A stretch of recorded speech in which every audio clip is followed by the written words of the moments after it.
Hello, everybody, and welcome back to the Sander Lanch podcast. Today, we are going to be talking about chapters 18 and 19 of The Way of Kings by Brandon Sanderson, wherein a lot of Dalinar in these chapters. You got Dalinar talking to the king, and then and Dalinar having a vision, one of these visions we've heard so much about. And while that's going on, Adolin is pursuing the king's investigation, but also pursuing some of his own. I guess maybe you'd call it an investigation. In the middle of a date, maybe indicating why his relationships don't last long. But we'll get there. I'm Data, and with me is Jack, Joe, and Jamie. So hang on to something, everybody.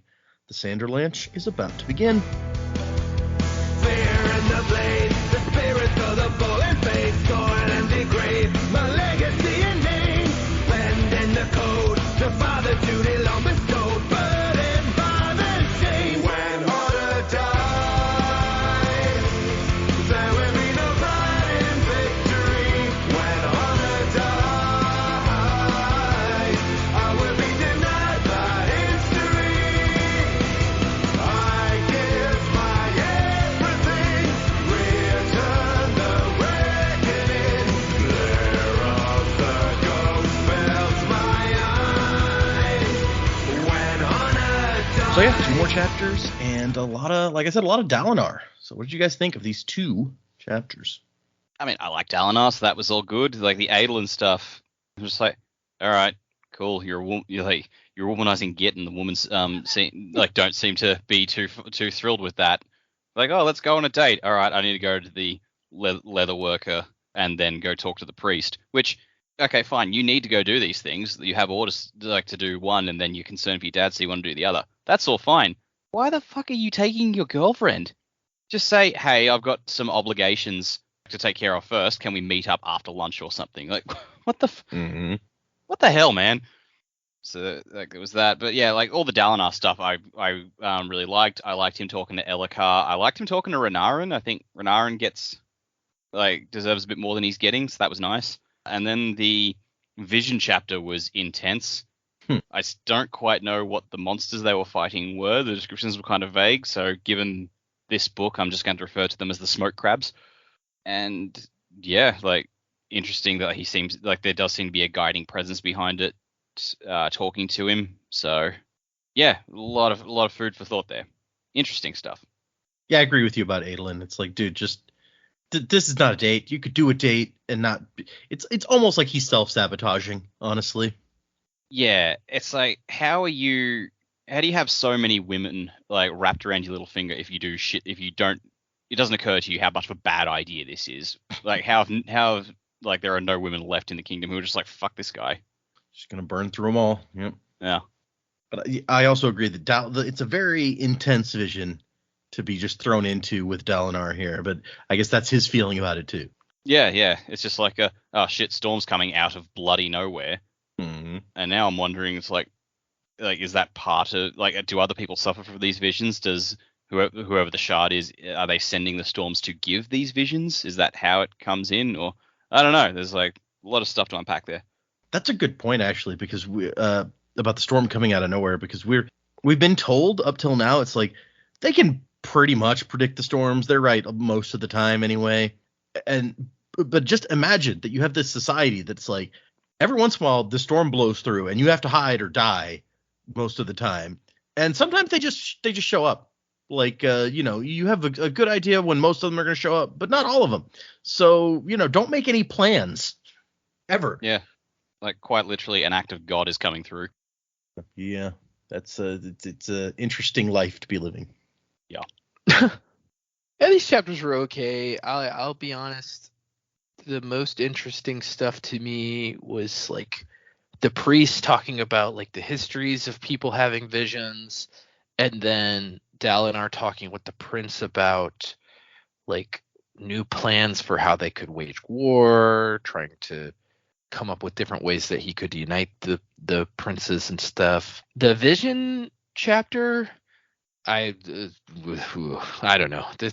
I mean, it was kind of cool when you realize like that it's, I guess, a page out of history, but at the same time, I was like, this is such a departure from what we have been involved with so far that it's just really weird. Instead of smoke crabs, I'm going to call them heartless because they seem yeah, a little bit. they seem like heartless to me. So that that works. yeah, cool stuff, but at the same time, just such a weird departure that I was like, this is okay. I don't know, like it's almost turning the book on its head for me. It's like it's going in such a different direction, and it's been going in so many different directions already that like it's just like, what is happening? And then the most interesting part to me of this section is the epigraphs, for sure, because I feel like we get some confirmation about who's writing them, but only confirmation that we could know having read other things. So a little excited about that. I mean, one of the names that gets dropped is only relevant because we've read other things. It's true. Yeah, exactly. So definitely interested to find out if I don't know, like the first section of the book, the epigraphs were completely different. They weren't like somebody writing something, and they were not, as far as we know, directly affecting the plot. I'm going to guess, based on the age of this book, that the epigraphs that we're currently reading are not going to directly affect the plot. But at the same time, it's very interesting. Yeah, I tend to agree that these epigraphs, like up till now, we've been reading this letter, and you're like, or what appears to be a letter, I guess I should say. And you're like, yeah, this is weird. I think we had some guesses about who might be writing it. But these two are for me where it takes like a jump. You're like, oh, wait, this is some relevant stuff. Okay. Maybe not immediately relevant to what we're talking about in the rest of the book, but yeah, but still very awesome. Yeah. We became like the Leonardo DiCaprio pointing at the TV meme. Yeah, that's true. I'm going to have to find that for Instagram this week. It's nice to be the ones that are sitting there going, oh, I know this one, for a while. It's, you never get to be those people. It's fun. Yeah, we got the cheat sheet. It does make you think how much is lost on you in the other books, though. It's like it doesn't appear, well, we're really early through, oh my God, what is this series that we're reading now? Stormlight. We're very early in Stormlight, so you don't know how much of it kind of gives away or anything, but if you had read Stormlight first, I wonder what impact would be lost on you. But yeah, that's a good question. I think I feel like not as much as you probably be afraid of. There's a couple things at least, but I think up to this point, the way that we've set it up, you wouldn't have missed too terribly much. Fair enough. Yeah, I like these chapters. They were good. Most of my sentiments echo Dak and Joe in most things. I did find the vision very interesting because it's the first one we've actually seen, and we've heard about them all, but it was really interesting to have a look at what he's actually going through in these visions, and the whole, he's not just talking to someone, he's fighting, and he's in somebody else's place in history and at a particular time. And I liked how there were little sort of bits about, where he was and, where people came from and how that ties into the modern day stuff. So I'm actually hoping we get more of that. I hope that we don't lose Dalinar too soon, because I'm definitely interested about it. I'm also really interested as to, like, if this was happening to Gavilar before the end as well. So Gavilar. Yeah, you got it. I got to write them down, I swear. I'm like, I know who they are, and then I say it, I'm like, it sounds wrong. So, no, I like the vision. It sounds terrifying. Also, like the interaction with the king. I thought that was some interesting perspective, like the two of them kind of going back and forward and, having to keep a lid on his anger and not just bite his head off for certain things. But I'm interested to see where that's gonna take us. And our Romeo, as I was reading it, was like, why? How does he manage to keep getting dates out of people? Because surely word spreads. But I have a feeling this is probably not a normal date for him. He doesn't sound like his head was really in the game there. But I hope he's not like that all the time. But it's one of two ways. He could be like that all the time, which is why none of his courting escapades go that long. But I can't imagine that anyone would be wanting to date him. So yeah, we'll see what the future brings for him. We've said before that he may be like close. We don't know about the inheritance line for sure, but he may be near the front of the line to inherit the throne. So that might be reason enough. That's true. That's true. I feel like you'd be willing to put up with it, maybe. If that was your end goal, you'd be like, oh, a potential future king has taken me on an errand, and this is, if I just bide my time, if that's what I wanted, then that we have a lot of that in your future, realistically. True, yeah.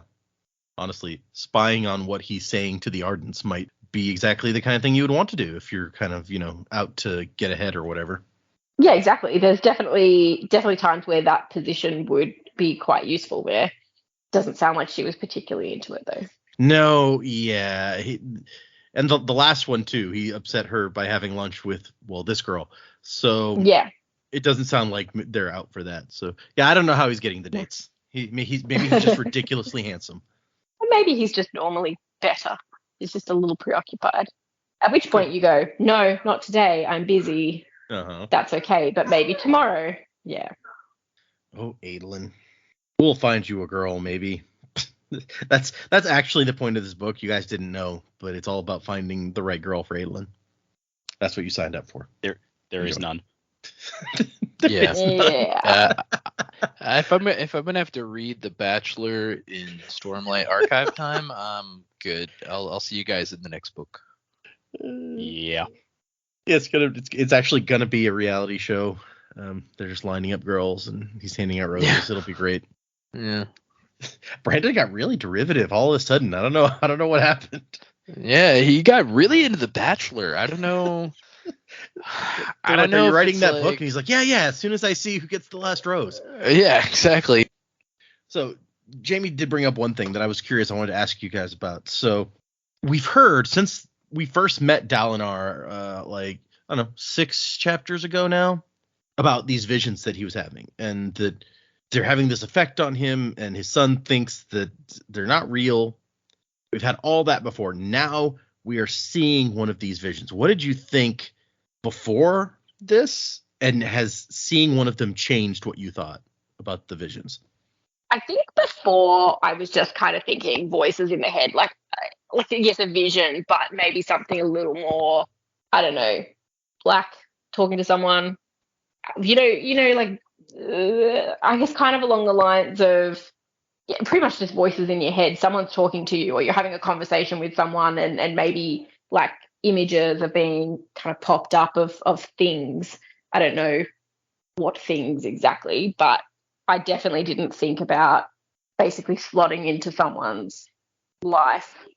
Yeah, it's definitely a different level. Did you have an opinion on whether they were real or imaginary, and has that changed?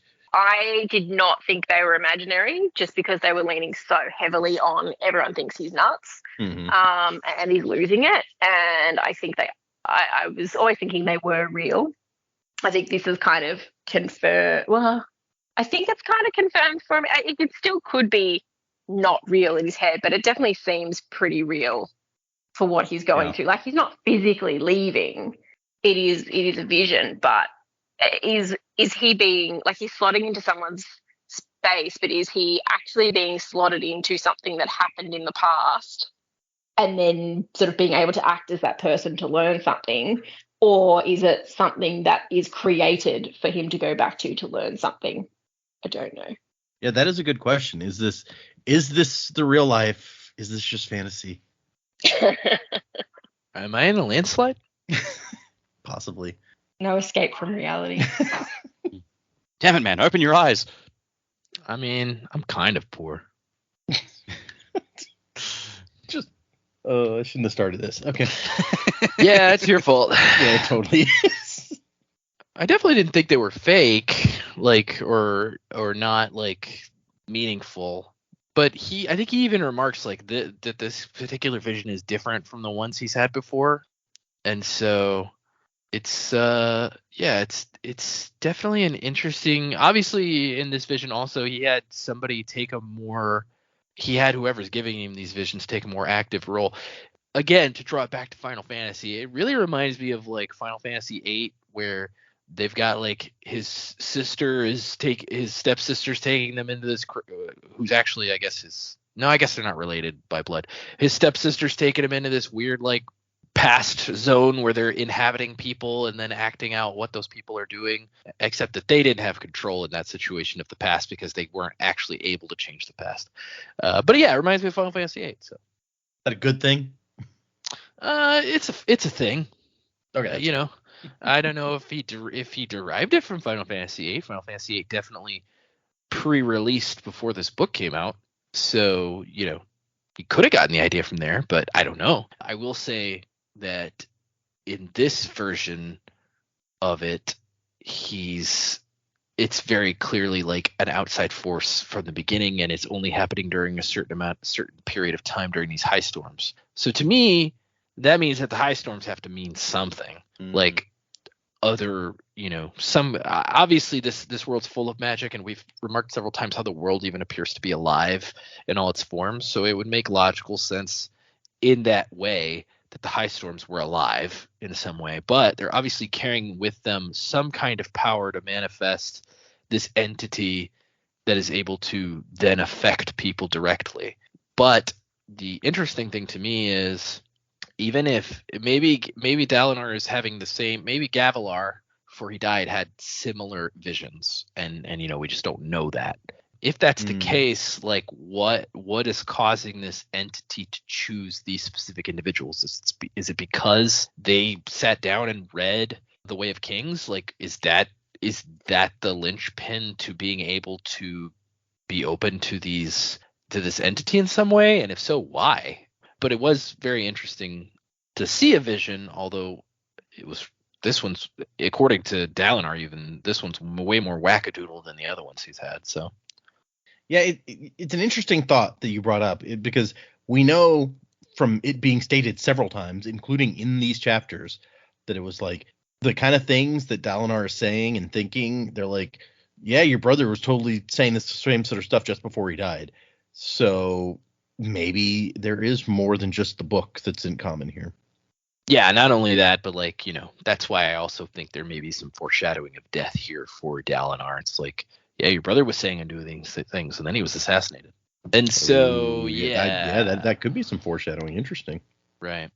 Yeah, no, I had a similar thought. It's like he openly states this is not usual for the vision, so I didn't know how to take that side of things. The sort of impression I got from it, because it seems as though the Shard was talking to him directly at the end there through Taffa. So, all right, so the storms are bringing these visions. The storms are an extension of the Shard. So that made me think, all right, the storms are basically to this planet what the mists were for preservation back on Scadrial. It's like that is the Shard's form, I guess. I think the Shard's obviously a bit more put together than preservation was, because it's not spread so thin. But yeah, like the Shard clearly wants to put something together. What? Actually, no, I'll save that for predicaments. Oh, fair enough. Moving on. Before we go into the next thing, I just got an alert when I was checking our email to see if we had new emails, and I got a social alert because someone left a comment on one of our YouTube videos. And brilliant. This person commented a few days ago on our first episode saying, "Hey, looking forward to this. Just binged another Cosmere podcast. Caught up in like 3 weeks on 2 times speed. So I'm going to go through this one. Are you on Spotify?" And 2 days ago I responded like, "Yeah, we're on Spotify, Apple, Google, wherever you want your podcast." And I just now got the message that they responded, and the response is, "Hopefully Joe gets more likable later on." Ouch. Ouch. I don't. Now I want to respond with that. It was just while Joe was talking, I clicked and got this message. I was like, "Oh, okay, wow." Yeah, I feel like sometimes I can be a little polarizing, but you know what? Fuck them. You know what? It's good TV or podcast, whatever. Yeah. This thing is. Nah, it's good. It's all right. I don't care if people don't like me. To be fair, most of the people on Discord, they like you, so Oh, you well, get that's outliers. nice. It's okay. Okay, let's get into these chapters. We got the chapter 18 is High Prince of War, which is a very dramatic sounding title until you get into it and figure out what it means. And you're like, oh, okay, I get it then. Yeah. He's just the head of the Department of Defense. Right. Yeah, basically, right. See, it's the epigraph on this one. This is I told you guys after the last chapter, I'm like, I think you're gonna find the next epigraph interesting. Because the epigraph in the last chapter was, might I be frank? Before you asked why I was so concerned, it is for the following reason. And we don't get the reason. Here's the reason. Addy was once a kind and generous man, and you saw what became of him. Race, on the other hand, was among the most loathsome, crafty, and dangerous individuals I had ever met. Right. Nice. So we got mention of Addy, a.k.a. Adium's name. Like the... Big Boy Ruin. Big Boy Ruin. Yeah. And then we got Race, who we have not met, but who's apparently very loathsome. So the person writing these epigraphs is clearly aware of the shard bearers, and I think once we get in the next epigraph, we'll know. We can talk more directly about who this person is, because I think it's pretty clear from the next epigraph who it is. Not even just aware of the shards. This is a person who seems to have known the people holding the shards before they got them. Unless, I guess, Addy was nice, said sometime after picking up Ruin. And that's what it's referencing. I don't know if the shards really work like that. Well, how do you mean? Like, well, is it? I mean, I guess we have no evidence really to base it off. But my thought was they pick up the shard, and then it's like pretty much instantly like that aspect of the shard becomes their whole deal. I could be wrong, I guess, because thinking about it, we've never actually seen it happen. But we've seen it happen one time with Harmony. But he picked up two. So. Yeah. That's what I was gonna mention. I think that's like we talked about that at the end of the Lost Metal, is that like he there's something wrong with him, and it's like this one aspect is trying to conquer, they're basically the two aspects can't sit in harmony, so there's issues with it. So I think it does, but it happened over time, right? So I guess technically you could say that maybe the shard's power doesn't overwhelm the individual personality immediately. But that's also a different case because he's picked up two, not just one. Mm-hmm. So right. They've been going to war the whole time. Yeah, gradually one of them might be eroding the other, but on the whole, when he picked up became Harmony, he was Harmony from the word jump. I think possibly. I don't know. I could be wrong. Yeah, we know from talking to him in Era 2 that Harmony is not exactly the same as Sazed, although they do seem similar in a lot of ways. Harmony is almost compulsively inactive, which Sazed, while not the most active guy, was kind of outcast from the other terrorists because he was more willing to step in and try to get stuff done, right? So it does seem maybe it's changed him some. How much of that happened right away? Like you say, we can't really be sure because we didn't talk to him all that much right at the end of the first era. Yeah, well, right when he became Harmony, based on what we know that he gave to the planet, he was extremely interfering. Extremely. True. He did a ton of stuff specifically for the world right when he became Harmony. So I think you could guess that at that moment when he did all of those things almost immediately after he picked it up, it wasn't from a true Harmony standpoint because he directly affected things heavily. The old spook of Mistborn. Yeah, exactly. You know what? Actually, we have seen two, because Vin ascended to the Preservation Shard for a while there, even though she couldn't do very much with it. Yeah. Yeah. Well, actually, if you're going to say that, didn't Kelsier have the Preservation Shard for a hot minute? That's true. Kelsier was a little bit different because he didn't have a body or whatever, so he couldn't even access the full power of it. But yeah, you're not wrong. So yeah, we've seen it a couple times. The point now being, Ruin, who we met and was an asshole, used to be a kind and generous man. Yeah, sure. Man, Ruin hit him like a ton of bricks then because he was a dick. Yeah. Well, also, do we trust the author of this? Because yeah, fair. Okay. And so now we have another guy, Race, who not a nice guy. And if the comparison is apt, then presumably this is another guy with a shard. And what kind of shard did the asshole get? And what did that do to him? Who knows? We find a little more in a minute, but yeah. So I like the epigraphs in this part. They're very thought provoking. So we're with Adolin, who has taken the strap from the saddle and he's getting it examined by some leather workers. And they're like, "Yup, this was totally cut. You need to be more careful." He's like, what do you mean? Be more careful. And they're like, oh yeah, people this looks like it came from a saddle. People are always letting like buckles hang down from the saddles, and then they'll like slice a thing. Yeah, you gotta be more careful. So it was sliced. They're pretty definite on that. But whether it was on purpose or not, we still have no idea. And you can't imagine that's going to satisfy the king. But also, Adolin has brought Janala, the girl that he started dating while still dating somebody else, with him to the leatherworking place.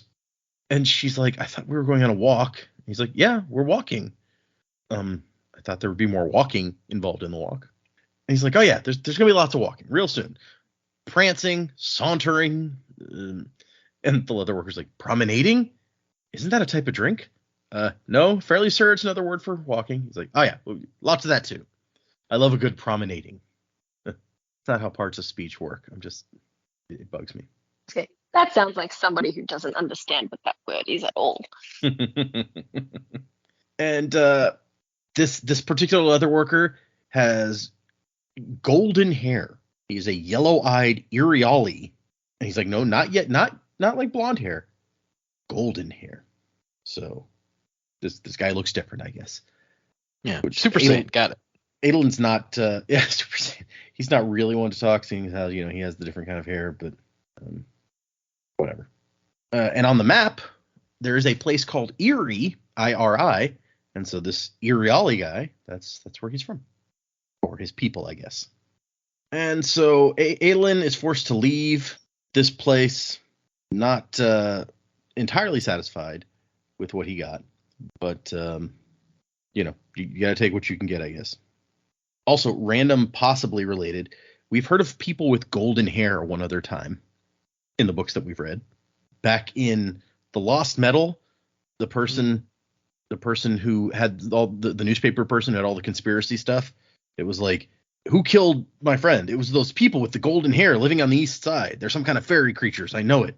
So possibly related there. That sounds like a reach.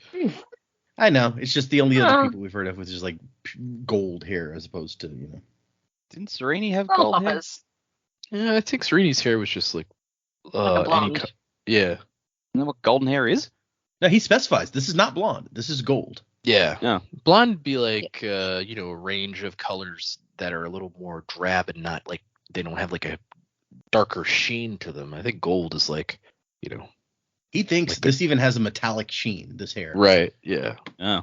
And so the two of them go walking, and he's not only has he taken her to some not great places on their walk, but when they do just go walking, she's talking, and he's not paying attention. He's just thinking, geez, she likes to talk a lot. Usually I like women who like to talk, but I'm just not in the mood for listening right now. Probably not a good time to go on a date. I'm just saying. And she's like, oh, wouldn't you say Adolin? And he's like, yeah, no, totally. So you'll talk to him? She wants him to ask his father to let the men wear stuff other than their unfashionable uniforms. They're dreadfully unfashionable uniforms. Because how they look is way more important. Yeah. And we get a detailed look at Adolin's outfit. Long coat of solid blue, no embroidery, stiff trousers, in a time when vests, silk accents, and scarves were the fashion. So, yeah, it's just, geez, how dare he? And Adolin's like, yeah, dude, I know, but I'm not going to be able to talk him out of it. I've been trying for 6 years. And 6 years out here have not made him any better, but he's gotten worse about making everyone follow the codes. And then the horns go off to announce that a chrysalis has been spotted. But what does not happen is the third horn that would say that Dalinar is sending his armies to go for it. And Adolin is bitterly disappointed about that. And then he's just like, come on, there's something else I want to check out. And we get Dalinar standing up here looking out at the shattered plains. He's in Elokar's elevated palace. So you got all 10 war camps down in these like crater-like depressions, and then the palace up above everything. I love this moment. It's like, Ledgerman, read me the books. Yeah, he has a lady here just to read him stuff. Because if you can't read, how are you going to read? That seems like the most inane thing ever that I just said. But and there's a thought that it's like, yeah, people are telling me I should marry again so that I have a woman to be a scribe. But they think that I'm rejecting their suggestions because I love my first wife so much. But what they don't know is that she's gone from my mind, a blank patch of fog in his memory. Yeah, so like what? What is he That was- talking about? Devastating. Does he have like a dementia or something? I almost thought it was like Eternal Sunshine for the Spotless Mind, where he like went to a place and they like wiped his memory of her. It's just real casually thrown in there. And I kind of agree with Dak on my first read. It's just like, this doesn't help his case for not being mentally unsound. But yeah. All that remained was the hole, and filling it to gain a scribe seemed callous. So yeah, everything about his wife, it says, was taken from him. Yeah, who and how? This is an excellent question. Baffling. Yeah. We need some rooms to inject all this knowledge about radiance and like the visions and stuff like that. Let's just get rid of this memory. That's not important. That was my wife. That would be so mean. Oh no, my wife! Wait, who was she? Oh, probably wasn't that important. And so we're getting a report on the saddle girth. No one is out there taking credit for it in the other camps. Aelin's talking to the leather workers now, but we really don't know. We're getting some very dry stuff, but like some of the high princes aren't paying ahead for their what they owe the king. All right. Oh, we talked about this was the best part of the chapter. Why pay high wartime rates for soul casting? Why not move farmers out here and start growing their own food? And she's like, well, I mean, why don't we do that? Isn't that a good idea to have more food? And Dalinar's like, no, the soul casters are like the main hold that the king has over the high princes. We cannot let them get around that. And he makes an interesting note that I'm pretty sure is historically accurate, that the most fragile time in a kingdom's existence is during the lifetime of its founder's heir. Checks out. That's like some Alexander the Great stuff, where it's like he conquered and holds it together through force of personality, but once he's gone, it falls apart. Yeah, I went to A Song of Ice and Fire and like the backstory of the Targaryen dynasty, and like, yeah, once the first Aegon the Conqueror died, and like his successors came in, it's like that kingdom nearly fell apart. So checks out. I will believe you. I'm not that up on Song of Ice and Fire. He's thinking about the dreams. The Everstorm comes, the true desolation, the night of sorrows. Well, that's cheery. And so he's like, write up this thing in the king's name, and then have the scribes explain it to Elokar. Hopefully he'll agree with it. And I do like does an interesting thing where she's like, I'm surprised that you suggested I look into these particular histories. I didn't know that was interesting to you. And he's like, look, there's stuff that I'm not interested in, that I'm not talented at. That doesn't change the fact that the kingdom needs those things. So I find people who can do those things, which that's a very good, reasonable way to look at it. He's going to send another battalion of his out to maintain law and order in the unclaimed hills, which is the area around them. If you look at the map, the Shattered Plains are like at the south end of the unclaimed hills. They should just claim them and change the name. You know, having a big section of land that's like, yeah, that's unclaimed. Nobody likes it. Seems weird to me. I mean, I guess it's better than like, the Devil Hills or something. Yeah, I'm just saying, I feel like some asshole would be like, oh, that there's like land up for the taking. Okay, I claim it. Mine now. All right, I claim this area of the land. Map woman, what is the map? What is the name of this on the map? These hills are called the shit lumps. Well, fuck. Well, once he claims them, he can name them whatever he wants. It's fine.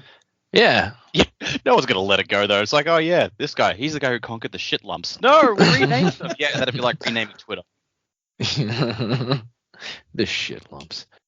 You just keep them titled the unclaimed land so that you mess everyone up who tries to claim it. You're like, haha, it's mine. Defeat my enemies. You fell for my trap. Yeah. Looks like you wasted a bus trip. We find out that he won a shard blade and some plate during their first year out here from the Parshendi. Like, no one knows how they got them, but hey, good for us. And then we have a talk with Renarin, or Renarin, sorry. It's such a small difference in that pronunciation, but I always get it.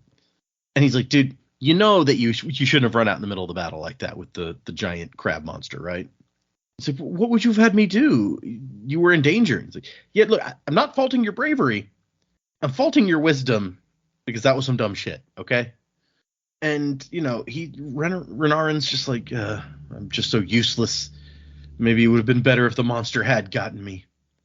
And we find out, so what you do as part of your religion, this religion that they're in, you pick a profession and an attribute. a calling, and a glory.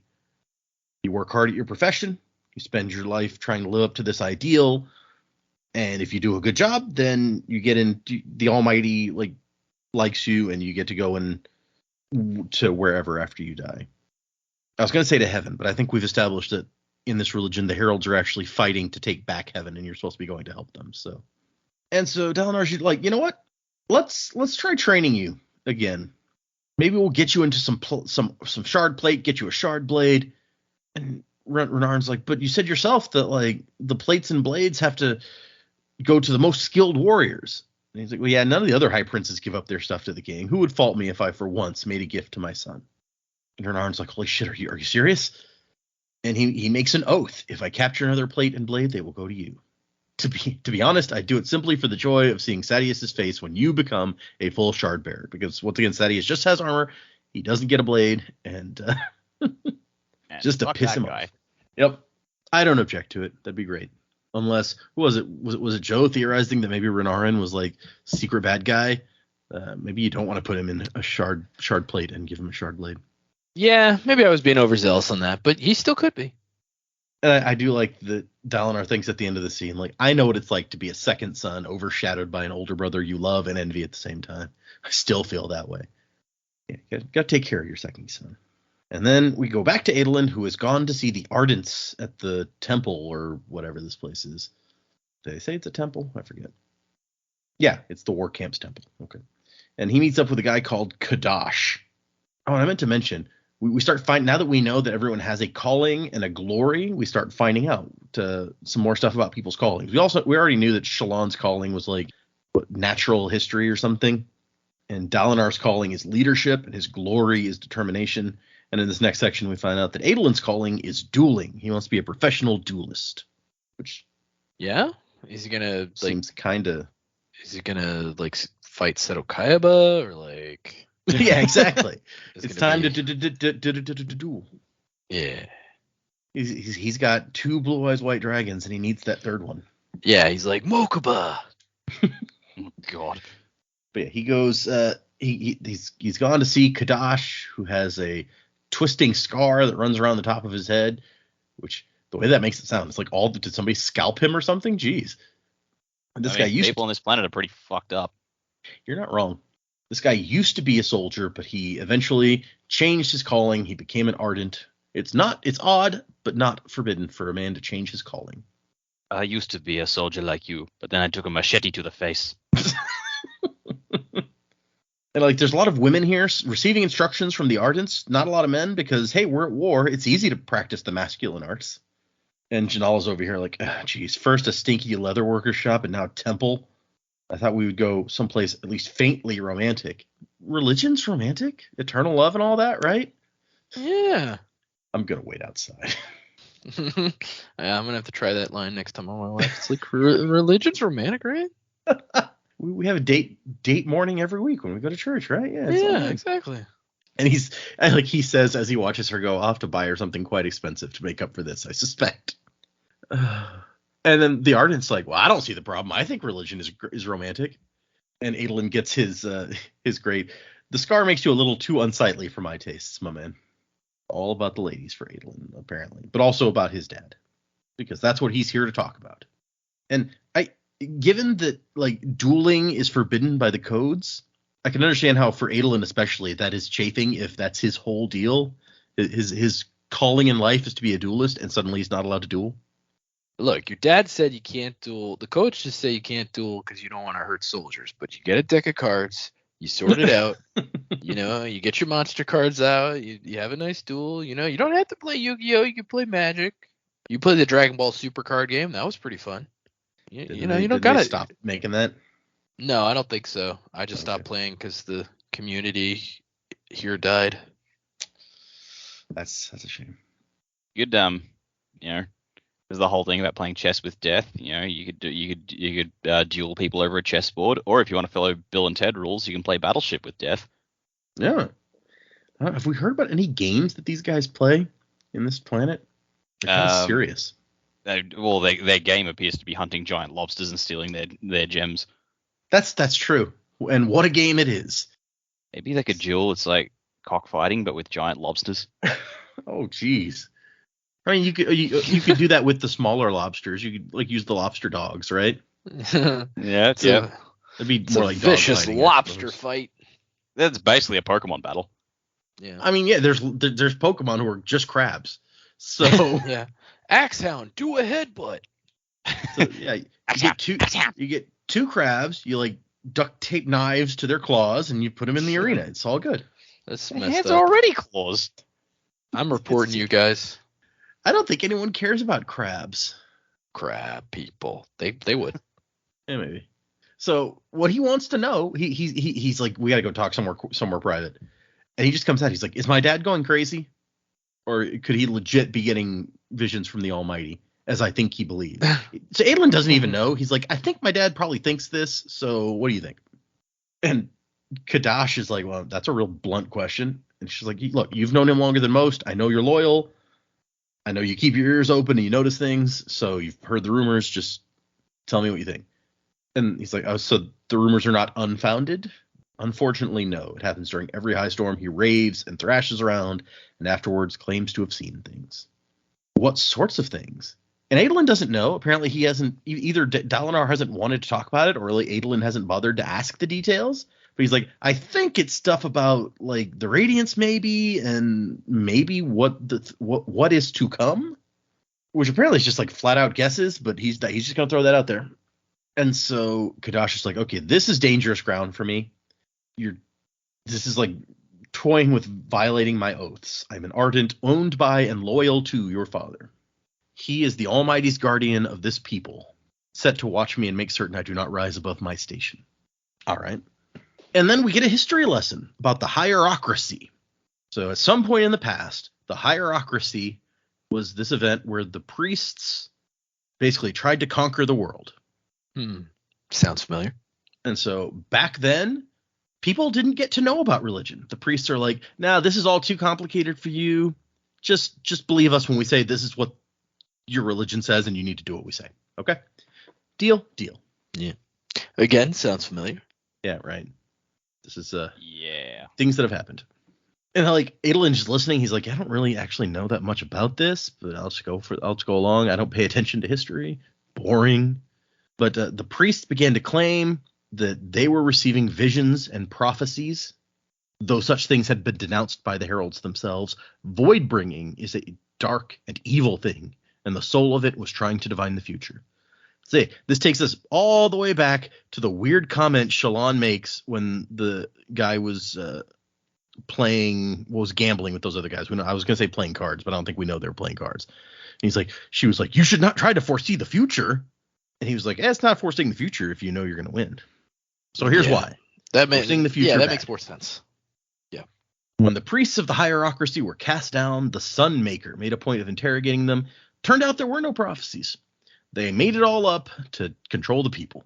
And so he's like, so you think my dad's visions are fabrications? And he's like, oh, I didn't say that. Don't put words in my mouth. I would never accuse my high prince of lying or even of feebleness, but I cannot condone mysticism or prophecy in any form. The days of the priests are gone, of lying to the people, of keeping them in darkness. So I guess that explains why in modern day, the priests are property. And the guys who own them are supposed to keep them from rising above their station, because we had a time in the past when they tried to take over everything. So now it's like, we're not letting that happen again. And so Kadash's personal opinion is that the things he sees are likely a reflection of his past, or more likely a reflection of his past than any mystical experience. And Adolin's like, so he's going mad. I didn't say that. You just implied it. You're like, right, because I can't say something like that. And the priest puts it back on Adolin. And he's like, look, if anyone is going to help him, it's got to be you. It would not be the place of anyone else, even me. Now you should probably go and see to that young woman. And Adolin's like, yeah, I don't, even with a good gift, I don't think that this is going to last. Renarin will mock me again. And we cut back to Dalinar and Renarin in the king's palace, hanging out, being buddies. And Dalinar goes to talk to the king. And we saw him the first time we met him, actually, in that first chapter. He was trying to find a way to tell the king that he thought they needed to stop what they were doing, that this was not accomplishing anything. He was actually hurting the cause of keeping the kingdom together. And so now he's going to come out and say it after they have a discussion about, do you think the Parshendi watch us from out there? Why did they do it, do you suppose? Why did they kill my father? And when Dalinar's like, you know what? I really don't know. That's the big question, right? Did we offend their honor? Was it a cultural misunderstanding? And Elhokar's like, primitive brutes, they have no culture. Who knows why a horse kicks or an axe hound bites? I shouldn't have asked. And so Dalinar just comes out. He's like, maybe we should be thinking about asking ourselves some of the hard questions here. Like, how long do we continue this war? And he starts approaching this possibility and trying to explain to the king that, like, this is not good for the kingdom.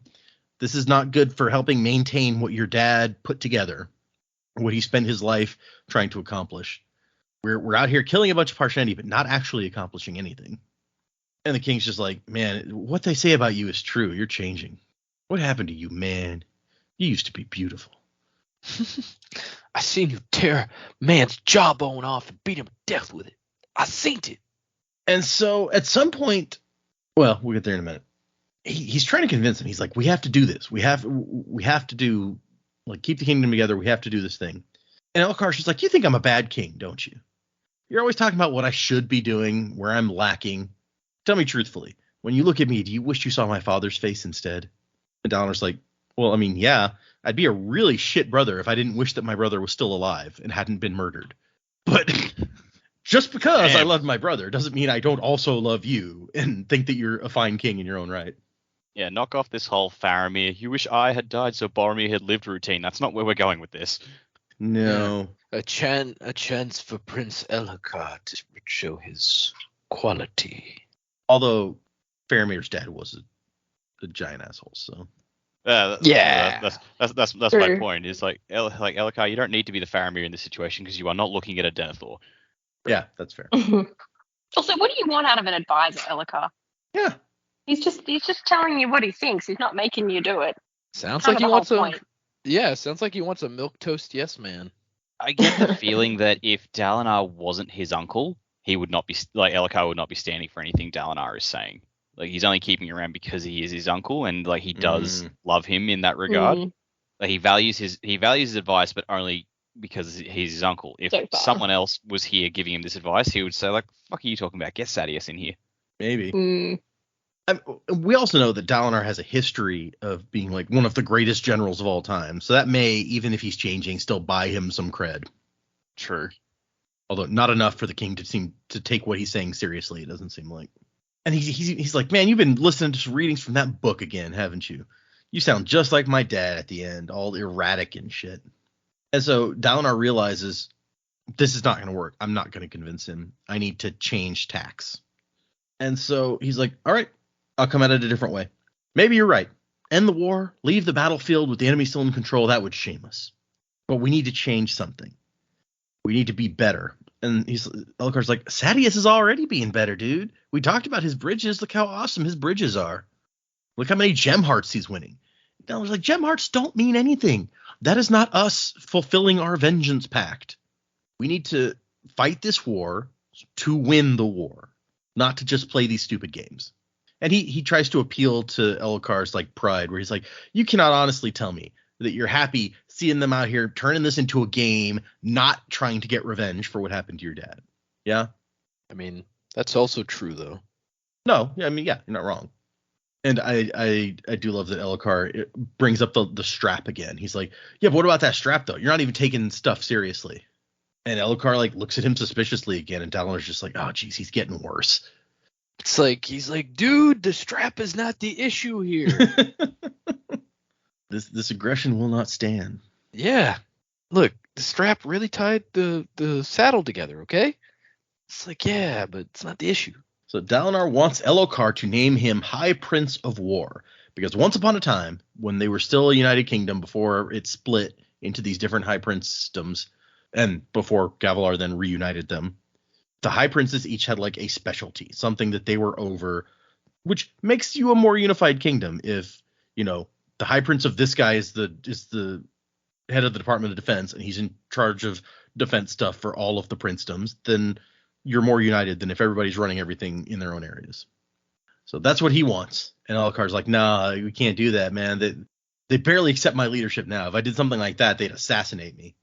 And Dalinar's like, nah, man, I'll protect you. And he pulls out like you protected my dad. It's like, oh, geez, okay, that fucking hurts. Because it's true, but low blow, dude. And Alucard's like, okay, no, I'm sorry. Shouldn't have said that. It's like, no, I mean, this is one of the truest things you've ever said to me. Maybe you're right to distrust my protection. And Alucard's like, why do you do that? Once upon a time, if someone said something that demeaning to you, you would have summoned your blade and demanded a duel. Now you're just going along with it. Yeah, but you're also the king and his nephew. I feel like it's not really the same thing, but whatever. Yeah, right. But he gets Alucard to listen to an extent. Alucard has a reasonable objection that he doesn't think anyone else is going to go for this. And so he's like, look, if you can prove to me that the other high princes are willing to work with you, then I'll do it. Or I'll consider doing it, okay? And Dalinar's like, yeah, that's a good compromise. Okay, good. And so he's like, okay, I'm going to have to talk one of the other high princes into like cooperating on something. Who do I start with? He's coming up with a plan. And then Renarn's like, oh shit, you see those clouds? Is there supposed to be a high storm tonight? Renarn's like, Elthabar said it was unlikely, but he's been wrong before. And should we go to Aladar's camp because it was the closest? And he thinks Aladar's men would take him in because no one would forbid shelter to a high prince during a storm. But no, he knows what's about to happen, and he can't have it happening in somebody else's camp. So we ride.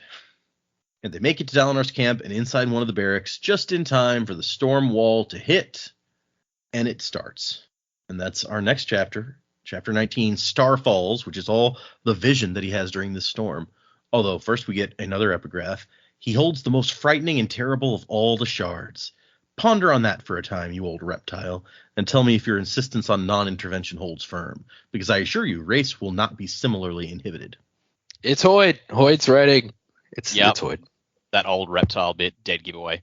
Yeah, and I think in the other thing we read, they talk about interference and not interfering and watching and all that stuff. So yeah.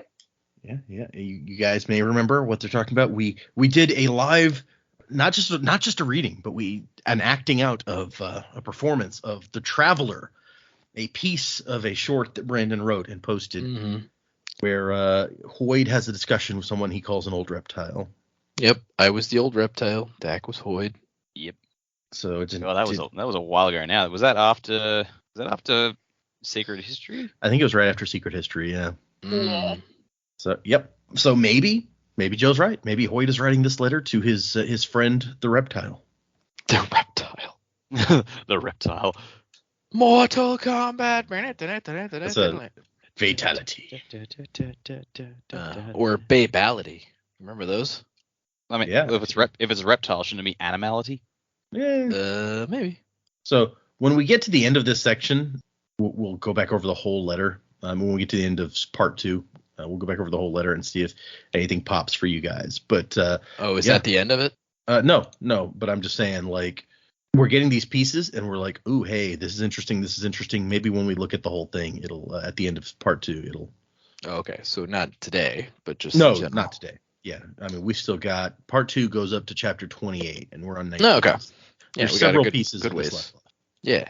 But okay, we're gonna pause for a second. He holds the most frightening and terrible of all the shards. Anyone want to throw out guesses about what would be the most frightening and terrible? Oh God, love. So, I was going to save it for predicaments, but if we're asking the question, I'll throw it out now. I think that it is the evil shard on this planet. I've mentioned before, I think there's like a shard locked behind the gates of hell or whatever the hell it is that they were trying to keep contained. And there have been a few times mentioned that desolation has come up with a capital D, and I thought it could be that, but something tugged at my memory this week. So I actually went back to the Lost Metal, and I found the bit where Moonlight and Marasite first meet, and Moonlight is explaining the shards and everything. And she mentions a shard who apparently at one point got uppity and tried to kill the rest, and she called him Odium. So, given that context that Moonlight mentioned there, I'm going to say, all right, maybe it's that dude or lady or other. Yeah, I remember when we talked about that one because we looked it up and it's like odium means like hatred or something. So hatefulness, I think it was. Yeah. So Yeah, like something odious. That makes sense. Yeah, that's they in Christmas Carol. They call Scrooge odious many times. mhm. I only know that because of the Muppets version. Sure. So that was like, oh, that's a good word. I should remember that one. And Yeah, then I don't know what jogged my memory, but I was like, ooh, I like that. Maybe it's him. Yeah. Is Patrick Stewart Scrooge in the Muppets one? No, Michael Caine. Michael Caine. Oh yeah, that's right. I like that as a candidate for most frightening and terrible of all shards. I mean, that would be a pretty hardcore. Although I feel like Desolation is just a really metal shard name. Yeah. And it's less to do with the fact that like he's the most hateful of the shards. But when I looked up when I looked it up in the Lost Metal, I was like, oh yeah, this guy tried to kill all the other shards. I'm like, well, that seems pretty daring. Yeah, no, I could see why, if Hoyd was writing this letter, Hoyd would be concerned about a guy who tried to do that. Yeah. Well, I imagine like we know it didn't. Oh, I mean, it could have because we've seen them around. But I feel like Odium did not succeed in killing all the other shards because we've still seen them. Yeah, we know some of them. Yeah, but I imagine that if Odium, if that's who it was, had succeeded, then I imagine Hoyd would probably be next on the list. This is a possibility. We have at least one. Maybe call it 1.5 because I don't want to let go of Desolation. I think that's a cool name. We got a couple possibilities for. Anyone else have ideas, thoughts on what the most frightening and terrible of all shards could be? Nah, I just figured we hadn't probably been introduced to them yet. But I like Odium. You got to figure we haven't been introduced to most of them at this point. I don't know. How many do we know? Ruin and Preservation. We know those. What else? Oh, we know Autonomy. That's 3. Do we know? I told you guys the ones from Cell, right? Dominion and Devotion. Devotion? Yeah, Dominion and Devotion. So there's 5. And I told you guys the one from Warbreaker Planet because we didn't really see them. That was Endowment. Is that all? Is that all that we know? That's right, Endowment. I don't know. Was there one from White Sand? White Sand was Autonomy. Yeah, that's also Autonomy. Yeah. Yeah. There was a couple more mentioned. I feel like Cultivation was one of the ones. Secret History. Secret History. Yep. And then, like you say, Odium is mentioned in Lost Metal, so that's 8. I think there wasn't more mentioned in Secret History, but I don't know. I can't remember specifically. So we know like at least half of them. If there's 16 and we know 8, we know at least half of them. So that's not bad. Oh, all right. Okay, moving in. So Dalinar just is suddenly in a different place. He's in a barn instead of the barracks. And it is a cool, crisp night. No sword, no uniform. And he's like, Storm winds, where have you sent me this time? This would be the 12th vision that he's seen. That hasn't been that many. We don't know how often the high storms come, though. And there's a little girl that comes out of the shadows. She's like, Father, what's happening? And he has no idea, but he's like, oh, hush, it'll be fine. What about Mother? Mother, she'll be fine too. Probably, maybe, I don't know. Tries to summon his shard blade, but that won't come. It's unfortunate. He hears something scratching against the barn wall. And then all of a sudden, something just comes through the wall. It was a black thing, lit only by moon glow and starlight. Something black and bigger than an axe hound. And had an unnatural wrongness to it, whatever that means. So yeah, then they run. And he gets a sack full of grain. And he figures out that this thing, it's sniffing for them. So maybe it can't see them. And then it comes in and it hits the sack, rips into it, and then he kicks it. And it says that it felt too soft, as if he had kicked a water skin. And then he flings the bag's contents up to make a cloud of dust and dried lavis, so that they can, maybe the thing won't be able to find them and they can run.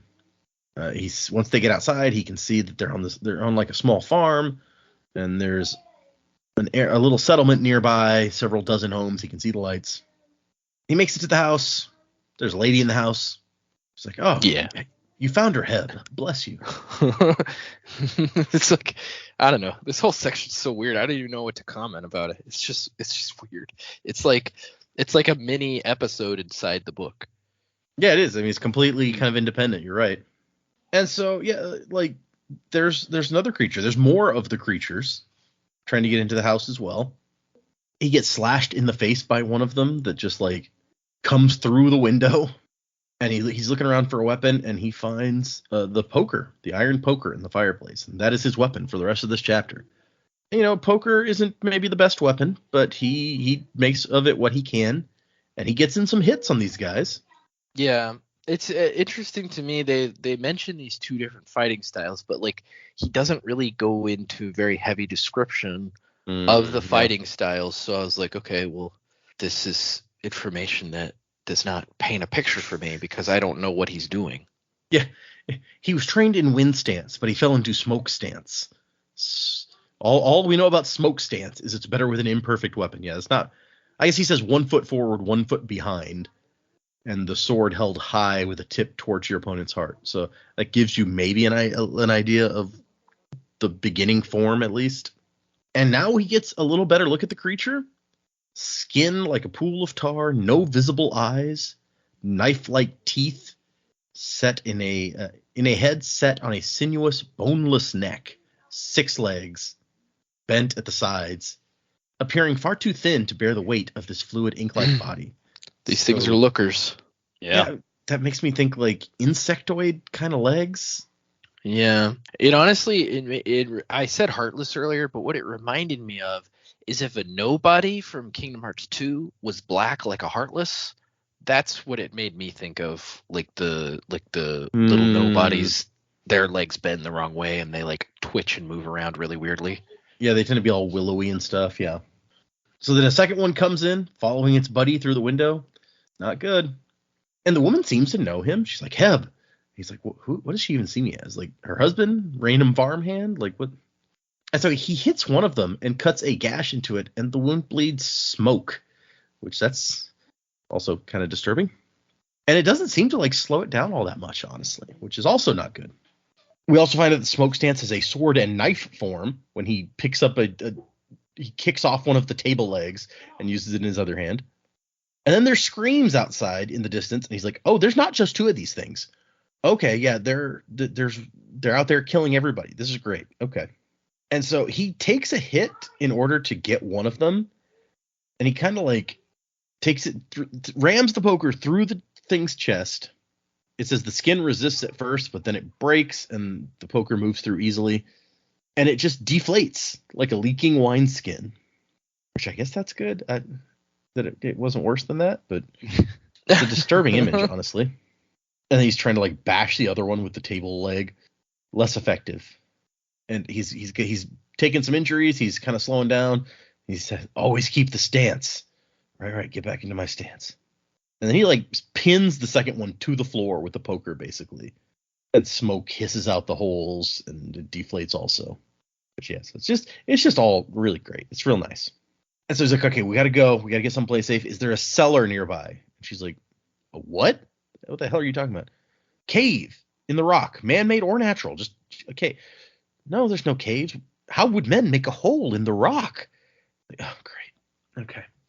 This is what I'm dealing with. All right, then. We're going to go to the river, wash away the trail of our scent, because they apparently hunt by scent. At least that's his theory at the moment. Get the girl, woman. And she's like, Seely, our daughter, and says, what do you call me, woman? What's gotten into you? Also, like at a time like this, like really, like yeah, just I mean, come on. I am offended by not using our names. How dare you? It's a very stressful situation. Shit happens. Let's not worry about that right now. We can talk about it later when we're not dead. Yeah, when we are hopefully not dead. And so yeah, he takes them out there and then sees more of these guys, a good dozen of them, as they're trying to escape. And he tells them to run. But it turns out they're in front of them also. So they are surrounded. Not good. And he tries his best, but they start to get overrun by these things. And then all of a sudden, some folks just drop out of the air. Like glowy people. It says that he thought it was a star at first. It was like a star rock, he says. And even the beasts freeze. They're like, wait, what's this?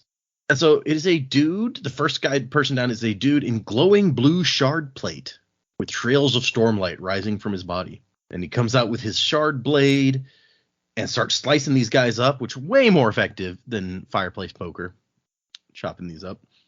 And then there's another one there, a woman also in shard plate, and she has some sort of device, a topaz entwined with a heliodor set in a metal framework, and she uses it to heal them. And heals them real fast, too. So this is very nice. They need to find one of these things to use. And Dalinar's just like, a woman shard bearer? This is, I just fought a bunch of weird, gooey smoke dogs, spiders, and this is the weirdest thing I've seen today. Jeez. And he's just like, okay, I guess I'll go help them fight. And Taffa, his wife in this instance, is like, what are you doing? Are you nuts? But he goes and he helps these shard bearers fight off the beasts, whatever the heck they are. And the dude at the end, is the glowy shard bearer, is just like, well, I guess I've never had the pleasure of fighting alongside a comrade with such unconventional means. Never been in a bar brawl with a dude wielding a chair leg before? You're right. Just all the time, actually, you know. The guy's, his armor has stopped glowing, but there is a symbol emblazoned across the breastplate. He recognizes it. The stylized double eye, 8 spheres connected to at the center, the symbol of the lost radiance, back when they had been the Knights Radiant. And the guy's like, who trained you with the sword? And Taffa is like, yeah, no, this is my husband. He's never seen a sword before, you know. And the guy's like, no. What I saw, that takes years of training. I've rarely seen anyone fight as well as you did. Should you wish to put that mysterious training of yours to use, come to Urathiru. I cannot promise you a position in one of the orders. That decision is not mine. But if your skill with the sword is similar to your skill with hearth-tending implements, I am confident you will find a place with us. A desolation, capital D desolation again, a desolation is coming. And so we get some information here, although most of it is not super useful. He's like, what year is it? And she's like, the 8th epoch, 337. And he's like, what the hell does that mean? I do not know the system for keeping time. All right. And we are in Natanatan, which he thinks, the Shattered Plains are in the land that had once been Natanatan. And if you look at the map, there's a city off on the east coast of the continent that is called New Natanatan. So it's not terribly far from the Shattered Plains as these things go. Is that where the Parshendi live? No, not in that specific. The Parshendi are somewhere in the middle of the Shattered Plains. That city is definitely far enough from the Shattered Plains that it is not. I wasn't sure if like that was just the Parshendi hometown or something, or they all just hide in the Shattered Plains, the Unclaimed Hills, do they? Oh, well, that's a good point. All we know is that right now they're all in the Shattered Plains. Okay. So how did the Shattered Plains get shattered? This is an excellent question. Maybe it was the desolation. Who knows? Could be. And so he's like, so you fight for Natan's king. And she's like, no, the Knights Radiant fight for no king. And for all of them. Urathiru is where our orders are centered, but we live across all of Alethela. He's like, Alethela, that's the historical name for the place that had become Alethkar, which is where he's from. And so she explains that the people of Alethela they dedicate themselves to fighting so that they can protect everyone else, and other areas don't need to worry about fighting, which is an interesting approach. Every pasture needs 3 things: flocks to grow, herdsmen to tend, and watchers at the rim. We are those watchers. Very dramatic. And so he's like, so if there's a desolation, that means Voidbringers, right? Are these Voidbringers that we're fighting? She's like, no. This was the Midnight Essence, though who released it is still a mystery. So there you go. That's what they fought, the Midnight Essence. I'm sure that explains everything for you. That sounds like a underground rock band that didn't quite take off in the 70s in Britain. I like it. Yeah, that's good. Yeah. And then she goes off. She's like, the Essence returns. I have to go and help it. Call out if the Essence returns. I will hear. And then Taffa starts speaking, but with a different voice. This says, I miss these times. They were one once, the orders. Men, not without problems or strife, of course, but focused. And Dalinar's like, okay, whoever you are, you have to tell me. What's going on? Who are you? Are you a servant of the Almighty? Said, I wish I could help you. You have to unite them. Yeah, you've told me that, but not enough. Need more information. What that knight said about Alethkar, is that true? Can we really be that way again? To speak of what might be is forbidden. To speak of what was depends on perspective. But I will try to help. And he's like, then give me something that's not a vague answer. And finally, he's like, okay, tell me one thing. I'm trusting Sadeas. Adeline says I shouldn't. Should I continue to trust Sadeas? And the voice says, yes, this is important. Do not let strife consume you. Be strong, act with honor, and honor will aid you. And Dalinar's like, thank Goodness, a direct answer to a question, finally. Yeah, but not helpful because, again, Dalinar's not the problematic one in this situation. That's true. But it's telling him, if you act with honor, honor will aid you. So you behave honorably, and you will get it back in some way. All right. You're right that Sadeas is the one worried about not being honorable, although it doesn't say that Sadeas will aid you or that Sadeas will become honorable. It says that honor will aid you as long as you act with honor. So, Oh, wait a minute.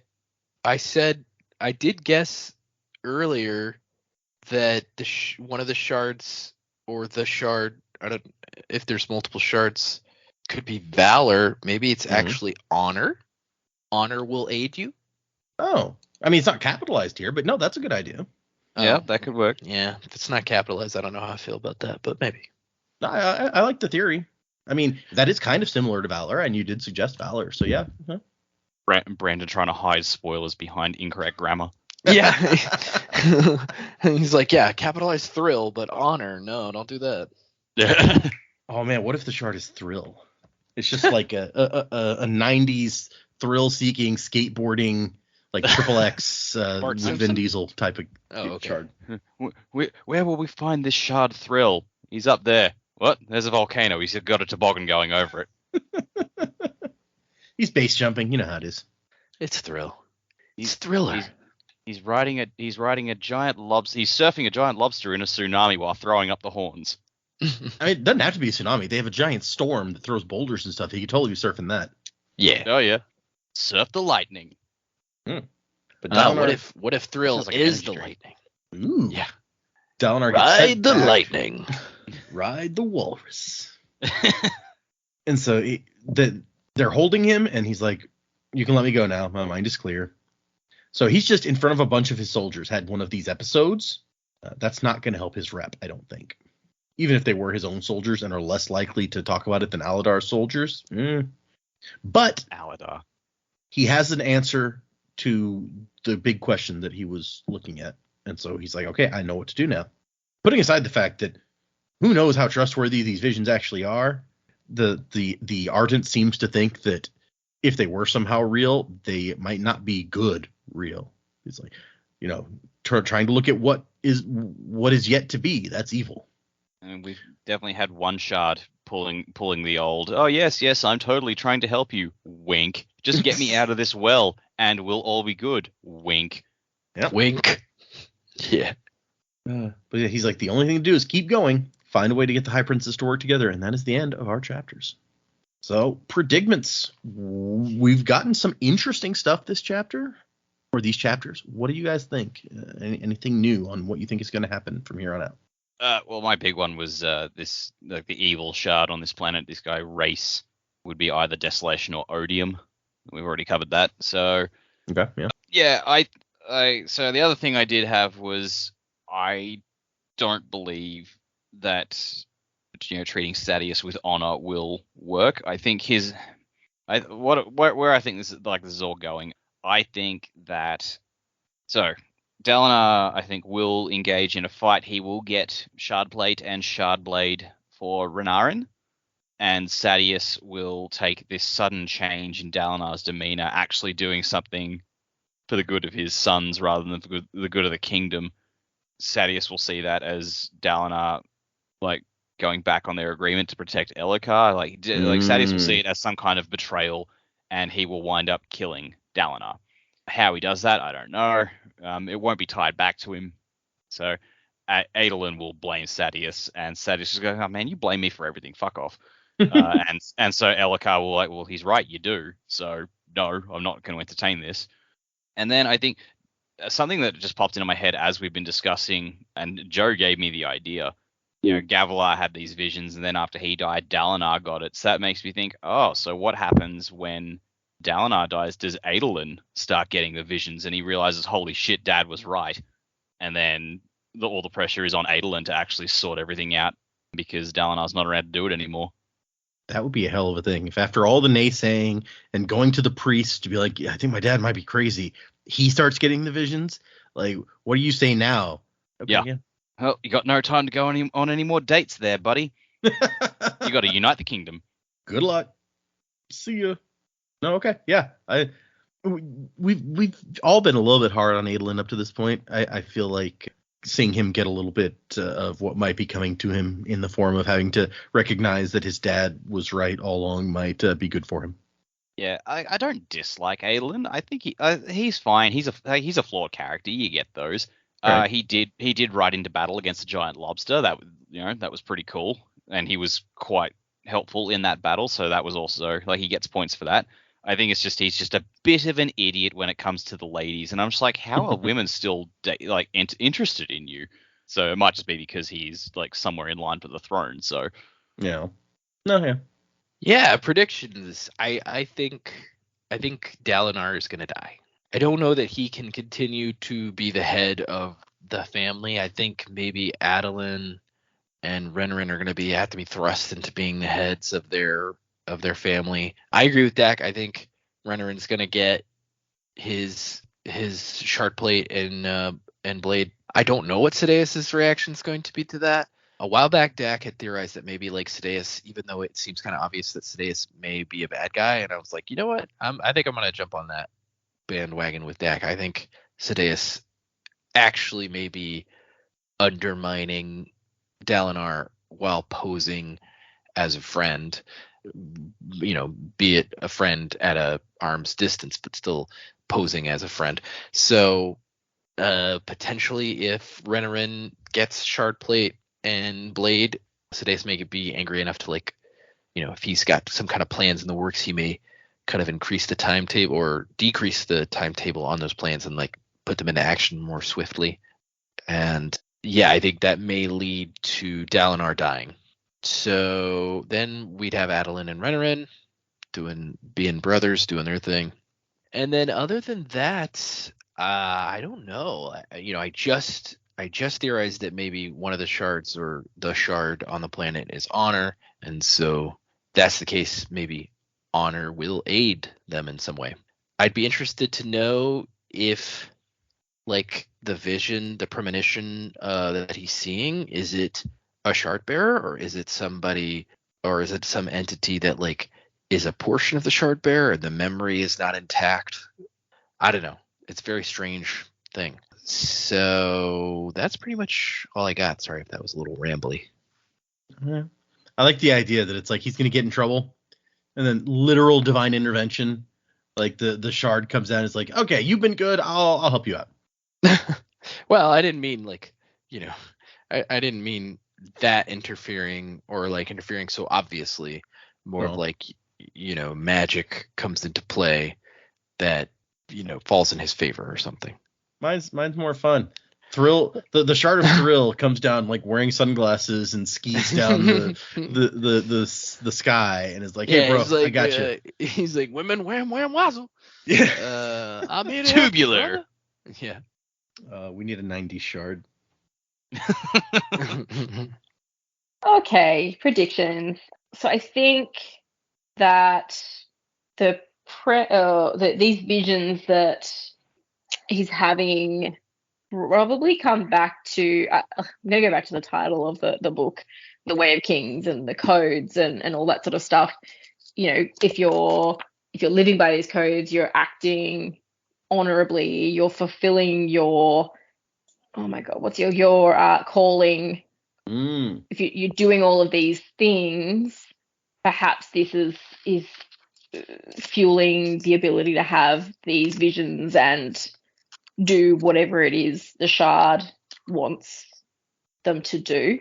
So you've got the shattered plains, you've got a shattered kingdom, all kind of looking out for their own. So to unite the kingdom maybe will restore something.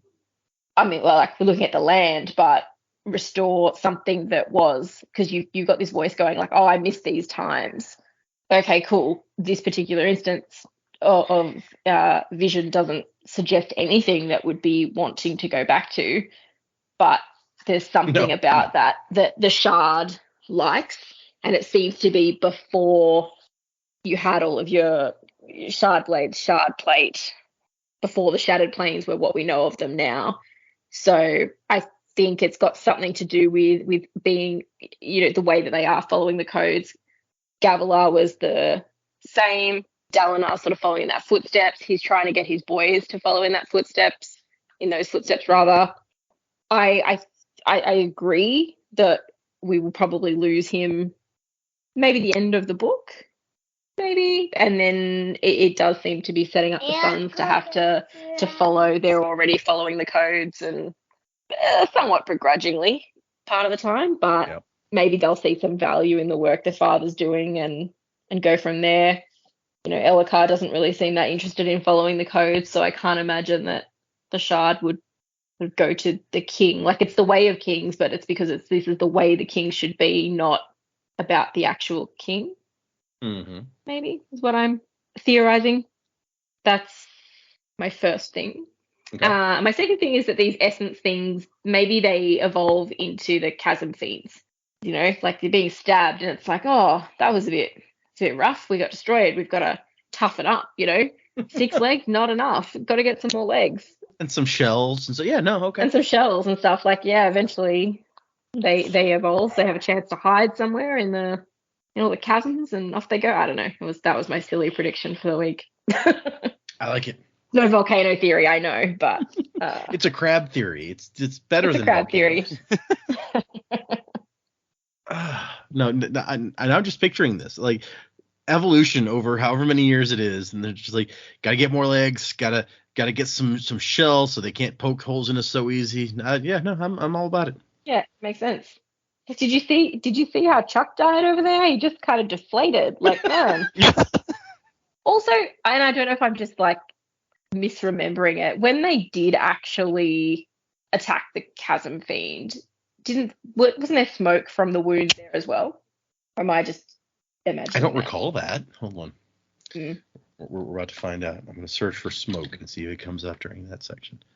The eyes smoke after you cut through the neck, because they smoke and burn whenever you cut. Everybody's eyes do if you cut through their neck with a shard blade. Okay. So there was smoke, but maybe not in the same. I don't know. Maybe the hard shell helps that. I don't know. Yeah, keep smoking. I think that. Hold on. See if there's any other. Oh, and also the other smoke in that scene is when Adelin's shard blade starts cracking, it starts leaking trails of white smoke. There's a lot of things that leak smoke. Yeah, I know, right? In this place. So yeah, okay. No, these are that's some interesting possibility first, and then fun possibility second. So yeah, okay, I'm on board. Let us then move into. We have one email this week, and then we have a couple of new patrons, and we have a couple of old patrons that I'll get into that here in a minute. Or we have one new patron. First, we'll do the email, and then we'll get into the other. This one is from Finn. It's titled Stormlight Shock and Awe. Hey, Sanderlanche crew. Been listening to the podcast on and on since the first Mistborn book. Still maybe my favorite, though mostly due to nostalgia. And it's cool to see how far you've come. I mostly blitzed through the Cosmere in high school, so I missed a lot of the connections on my first read-through.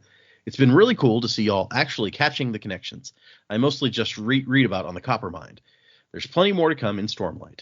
Speaking of Stormlight, I'm glad y'all seem to be enjoying the ride so far. I feel like this series isn't always super consistent pacing-wise, especially in the later books, but it has some of my favorite individual moments from all of Brandon's works. For The Way of Kings specifically, a lot of my personal favorites get these really cool two-tone illustrations in the Leatherbound edition.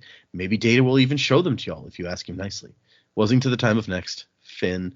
I need to go back and see the illustrations in the Leatherbound edition that Finn is talking about, because I'm not sure. I don't know that I've actually read the Leatherbound copy like I have with some of the other ones of Stormlight, because it's two big old books. It's hard to carry those around and not want to get them damaged when they're such nice copies. But yeah, that's that one. So thank you, Finn. I'm gonna look at the illustrations just because you said that, and maybe we will look at some of them on the show. Cool. So for patrons, we had somebody in the Discord bring up like, hey, I became a patron in like June, and I've listened to all the episodes since then, and you guys didn't give me a misting power or a faring power. I was like, really? Hold on. So I went back and I found when this person became a patron. They are Where is Hoyd, or Where's Hoyd, by the way. who you guys Where's may remember Hoyd? because they recently sent us an email with their I think Spotify review. But it turns out that there are 3 people that I found when I started listening to the episodes, and I was like, okay, here's the episode where the person right before Where's Hoyd gets mentioned. And then like 2 or 3 episodes go by where I'm like, yep, no new patron. And then when we have another new patron, I read them off, and 3 people seem to have gotten skipped in there somewhere, somehow. So, I feel bad. Do we know what power I Oh, no. gave Where's Hoyd as far as no, listing power? I could not tell you off the top of my head. Sorry. Oh, darn. I was going to try to see if I can make him a sweet twin-born because I feel bad, but I don't remember. So we'll do those 3. And if it turns out that, it came up on another episode and one of you 3 did get them and I just didn't find it, I've forgotten, whatever, then, choose whichever one Joe gives you that you prefer. It's all good. So here we go. There's 3, like I said, old ones and then 1 new one that we'll do. So we'll start out with Where's Hoyd? All right, Where's Hoyd? I feel Ska bad. level backer. Yeah, I feel bad. Where's Hoyd? You waited a long time for this. I think this one's cool. I'm going to give you Spinner. You store fortune. Oh, there's all sorts of possibilities there. Oh, yeah. The next one is Elizabeth. Elizabeth? Yep. You can be, let's see. Steel Runner. Why not? Physical speed. That's fun. Hey. Another Ska level backer from June 28th. I'll mention that Where's Hoyd was June 26th.